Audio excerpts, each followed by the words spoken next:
Psalm 20. David spreek hier 'n wens uit, 'n begeerte, dat die Here die gebede sal hoor vir mense aan wie hy hierdie wens rig. Een van die mooiste gebare wat 'n mens kan doen teenoor iemand anders, om hom toe te wens verhoorde gebede, die sorg van die Here, die beskerming van die Here.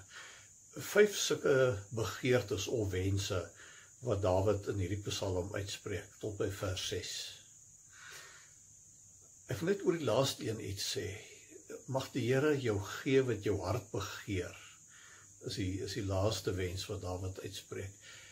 Dit beteken nie dat die Here ons altyd gee wat ons in ons eie ydelheid en in ons selfsug mag begeer nie. Maar dit gaan hier oor 'n hart wat in harmonie met God se hart klop. Met ander woorde, 'n hart wat 'n wil het wat ooreenstem met God se wil.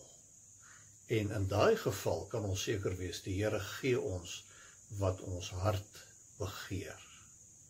En dan van vers 7 af gaan Dawid aan, en dan is dit asof hy nou van homself praat. Hy praat van die koning en hy praat van die gesalfde wat waarskynlik homself is.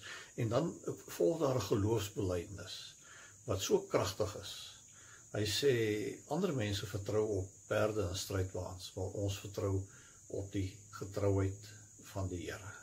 Wat 'n pragtige geloofsbelydenis om weer af te sluit. Lekker dag.